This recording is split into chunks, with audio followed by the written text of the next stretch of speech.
নমস্কার, তোমাদের সকলকে রিভাইভ আইকিউ ডাব্লিউবিতে স্বাগত। তো তোমরা সবাই অনেকে আগে জেনে গেছো, অনেকেই জানো যে স্কুল সার্ভিস কমিশনের যে গ্রুপ ডি এবং গ্রুপ সির রিক্রুটমেন্টের নোটিশ বেরিয়েছে।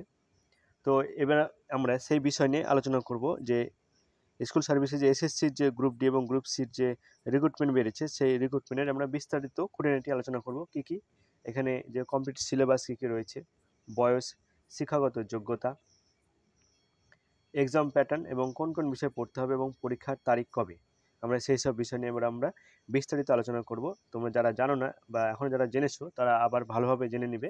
সামনে যে সুবর্ণ একটা সুযোগ রয়েছে, তো সেটা প্রিপারেশন নেওয়ার আগে আমাদের এটা ভালোভাবে জানতে হবে।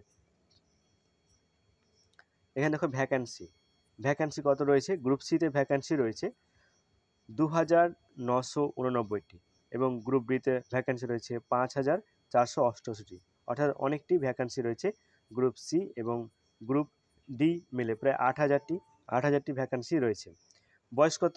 18 থেকে 40 বছর বয়স হতে হবে। এছাড়া যারা এসসি এসটি ক্যান্ডিডেট রয়েছে তারা 5 বছর পর্যন্ত ছাড় পাবেন এবং ওবিসিরা যারা রয়েছে তারা 3 বছর পর্যন্ত ছাড় পেয়ে থাকবেন। শিক্ষাগত যোগ্যতা কী লাগবে? যারা অষ্টম শ্রেণী অর্থাৎ গ্রুপ ডিতে যারা পরীক্ষা দিবেন তাদের হচ্ছে অষ্টম শ্রেণী পাস হলেই হবে এবং গ্রুপ সি মাধ্যমিক পাস লাগবে। কবে থেকে আবেদন শুরু হচ্ছে? আবেদন শুরু হচ্ছে 16ই জুন থেকে অনলাইনে আবেদন শুরু হবে এবং আবেদনের শেষ তারিখ হচ্ছে 15ই জুলাই, অর্থাৎ 16 জুন থেকে 15 জুলাইয়ের মধ্যে আপনারা প্রত্যেকেই আবেদন করতে পারবেন। এবং এই যে পরীক্ষাটা হবে এমসিকিউ টাইপের। এমসিকিউ অর্থাৎ প্রশ্ন থাকবে এবং যেখানে যে সঠিক অ্যান্সার হবে সেটা টিক মার্ক দিতে হবে বা গোল করতে হবে। নিয়োগ প্রক্রিয়া কীভাবে নিয়োগ হবে? গ্রুপ সি এবং গ্রুপ ডি পরীক্ষা দুটি আলাদাভাবে হবে এবং অন্য ভিন্ন তারিখে হবে, অর্থাৎ দুটো একসাথে পরীক্ষা হবে না। গ্রুপ সি অর্থাৎ কেউ হয়তো গ্রুপ সি এবং গ্রুপ ডি পরীক্ষার জন্য অ্যাপ্লাই করেছো, তো সেটা একদিনে হবে না, অর্থাৎ গ্রুপ সি পরীক্ষা একদিনে হবে এবং গ্রুপ ডির পরীক্ষা আর একদিন হয়ে থাকবে। সিলেবাস সম্পূর্ণ আলাদা। এখানে গ্রুপ সিতে কী থাকবে? গ্রুপ সিতে থাকবে লিখিত পরীক্ষা হবে 60 নম্বরে। তাহলে গ্রুপ সি পরীক্ষা লিখিত থাকবে 60 নম্বরে। অ্যাকাডেমিক স্কোর অর্থাৎ থাকবে 10 নম্বর, অর্থাৎ মাধ্যমিকে তোমার যে কত নম্বর পেয়েছো সেই নম্বর অনুযায়ী 10 নম্বর, অর্থাৎ কেউ যদি 50 থাকে, একটা 50% থাকে, অর্থাৎ সে অ্যাকাডেমিক স্কোরে সে 5 পাবে। কম্পিউটার টেস্ট অর্থাৎ কম্পিউটারে যে টাইপিং টেস্ট রয়েছে ওখানে হচ্ছে 25 নম্বর এবং ইন্টারভিউ আছে 5 নম্বর রয়েছে অ্যাকাডেমিক স্কোরে, অর্থাৎ ইন্টারভিউ রয়েছে 5 নম্বর। অর্থাৎ কী রয়েছে? লিখিত পরীক্ষা 60 নম্বরে হবে, অ্যাকাডেমিক স্কোর রয়েছে 10 নম্বর, কম্পিউটার অর্থাৎ টাইপিং টেস্ট রয়েছে 25 নম্বর এবং ইন্টারভিউ রয়েছে 5 নম্বর।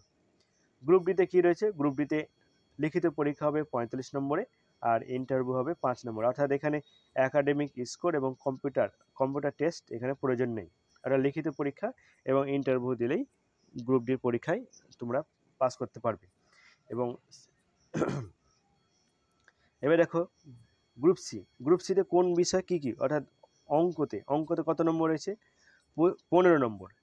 জেনারেল নলেজে কত রয়েছে? 15 নম্বর। কারেন্ট অ্যাফেয়ার্সে 15 নম্বর রয়েছে এবং ইংরেজিতে রয়েছে 15 নম্বর। আর গ্রুপ ডিতে কী রয়েছে? গ্রুপ ডিতে রয়েছে গণিতে 15 নম্বর, জেনারেল নলেজে 15 নম্বর আর কারেন্ট অ্যাফেয়ার্সে রয়েছে 15 নম্বর রয়েছে। কতক্ষণ পরীক্ষা হবে? পরীক্ষা হবে 1 ঘন্টায়। এই পরীক্ষায় কোনো নেগেটিভ মার্কিং নেই। এবং যে অঙ্ক রয়েছে মাধ্যমিক লেভেলে পাটিগণিত থেকে সব অঙ্ক আসবে। মাধ্যমিক লেভেলে পাটিগণিত থেকে অঙ্ক আসবে গ্রুপ সি এবং গ্রুপ ডি থেকে। তো এবার কোন বিষয় পড়তে হবে? তো এটা আমার সাথে বলে রাখি যে গণিতে যে পাটিগণিত রয়েছে, যে পাটিগণিতের যে সরল সুদ, জটিল সুদ, নল, চৌবাচ্চা, নৌকা স্রোত, ট্রেনের গতিবেগ এবং যে সরল রয়েছে সেই সব বিষয় নিয়ে পড়তে হবে। যোগ, বিয়োগ, গুণ, ভাগ, ত্রৈরাশিক পদ্ধতি, তারপরে রয়েছে তারপরে দিন, কাজ, এইসব বিষয় নিয়ে রয়েছে অর্থাৎ পাটিগণিতের। সেটা পাটিগণিত অর্থাৎ গ্রুপ সি এবং গ্রুপ ডি দুটো বিষয়ই এই পাটিগণিতের যে অংশগুলো রয়েছে সরল সুদ, জটিল সুদ বিষয় নিয়ে। এছাড়া কিছু জ্যামিতির কিছু থাকবে, যেরকম আয়তক্ষেত্র, বর্গক্ষেত্র, রম্বস, এসব ক্ষেত্রে থাকবে। জেনারেল নলেজের চ্যাপ্টারটা অনেকটাই বড়, সেটা আমি আমার চ্যানেলে নিয়মিত ভিডিও পোস্ট করে থাকবো। তো তোমরা যারা নতুন আছো চ্যানেল অবশ্যই তারা সাবস্ক্রাইব করবে এবং আপডেট থাকবে general knowledge, current affairs current অ্যাফেয়ার্সের বিভিন্ন টপিক রয়েছে, সেই নিত্য নিত্য নিত্য ঘটনা রয়েছে সেগুলো। এছাড়া আরও যে মাসিক যে কারেন্ট অ্যাফেয়ার্স রয়েছে সেগুলো তোমরা ফলো করতে পারো।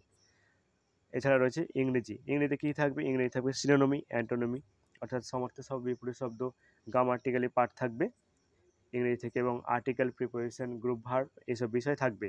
ওয়ান ওয়ার্ড সাবস্টিটিউশন অর্থাৎ এক কথায় প্রকাশ এবং অপোজিট ওয়ার্ড থাকবে ইংরেজি থেকে।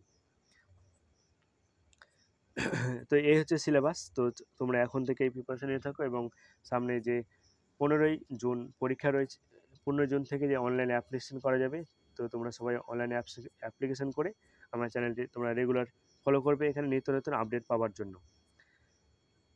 তো এরপরে আমরা যেটা ভিডিও নিয়ে আসবো সেটা হচ্ছে আমরা যে পরীক্ষা হলে যে ওএমআর শিট দিবে সেটা কীভাবে ফিল আপ করবো সেই বিষয়ে একটা নতুন ভিডিও নিয়ে আসছি। তো তোমরা যারা চ্যানেলটি এখনও সাবস্ক্রাইব করনি অবশ্যই সাবস্ক্রাইব করে নিও এবং বন্ধুদের মধ্যে শেয়ার করে দিও। ধন্যবাদ।